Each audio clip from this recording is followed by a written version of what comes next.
Habiter sur une péniche, c'est payer le mètre carré 2 fois moins cher qu'un appartement. Une solution adoptée par des centaines de Parisiens et qui attire de plus en plus de monde. Pour comprendre cet engouement, nous avons rendez-vous avec la cofondatrice de Eau et Patrimoine. Ici, on s'occupe essentiellement de vendre des péniches. Ils ont le plus grand catalogue de Paris. Et Florence Flory l'a bien remarqué, le nombre de demandes a augmenté ces dernières années. Ce sont des familles recomposées, ou des couples, ou des gens célibataires qui ont le goût de l'eau, qui aiment bien l'absence de copropriété, qui aiment bien avoir comme une maison mais sur l'eau, parce que la plupart des gens ne naviguent pas, et aussi un prix qui est la moitié de la même superficie pour un appartement au même endroit. Avec cette augmentation de la demande, elle est toujours avec un client. Oui. À 14 h, elle doit faire visiter une péniche dans le 15e arrondissement.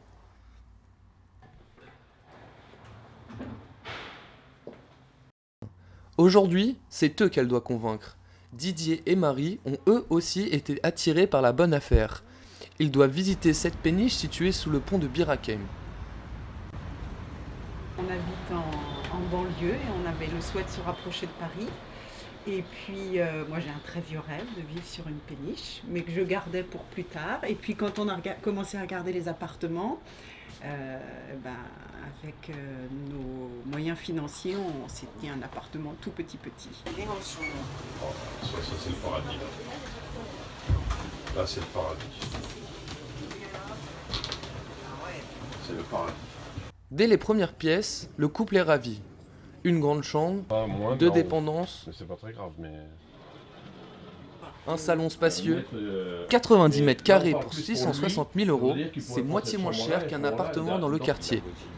Quelques mots avec le propriétaire, avec une vue à couper le souffle, et le couple est conquis. Pour y habiter 2 ans, pour nous, c'est juste magique. Après, il faut sûrement faire quelques exercices dans notre tête pour envisager les aménagements, mais c'est magique. Sur le papier, l'affaire semble parfaite. Mais n'y a-t-il pas des inconvénients à vivre sur une péniche ? Pour le savoir, rendez-vous un peu plus loin sur les quais, sur le Paros. Thierry Lavergne vit depuis une quinzaine d'années sur la Seine. Il a récemment déménagé sur cette péniche avec sa femme et ses filles. Il nous le confie, habiter sur une péniche, ce n'est pas de tout repos. Qualité de vie incroyable. Bon, ça a des contraintes, beaucoup de contraintes. Mais beaucoup de contraintes de travail, de peinture, de vernis, de ci, de ça. La péniche, en règle générale, c'est beaucoup de travail, beaucoup d'entretien, beaucoup de choses comme ça. Il faut déconseiller absolument à tout le monde qui n'est pas bricoleur de venir habiter sur un bateau. C'est pas possible, sinon ça coûte une fortune. Une fortune. Okay. L'été, il fonctionne avec la chaudière. Et il y a tout le temps quelque chose à faire sur une péniche. S'occuper des machines, du cordage, comme ça bouge. Réparer les fissures régulières, Ça arrive parce que le bateau est en torsion, donc les plaques bougent. Les fuites d'eau et entretenir Par le exemple, bateau. Les fenêtres et tous ces trucs-là je les ai toutes refaites, toutes, une par une. C'est un gros boulot ça. Et là, il faut que Même s'il a fait les réparations lui-même, elles lui ont déjà coûté 40 000 euros en 2 ans. La Seine, c'est aussi beaucoup de circulation. Et les bateaux-mouches sont chaque année plus nombreux. Mais malgré cela, il ne quitterait pour rien au monde sa terrasse sur l'eau.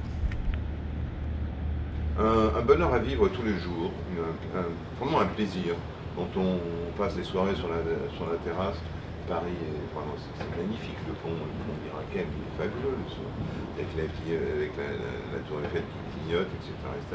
C'est une qualité de vie insensée. La terrasse, on y est en permanence l'été, quoi. C'est vraiment quelque chose qui vit absolument incroyable. Même quand il fait beau comme ça, on déjeune dehors, on vit là, quoi. Vivre en plein cœur de Paris et payer 2 fois moins cher qu'un appartement, c'est possible. Mais il ne faut pas avoir peur de relever les manches.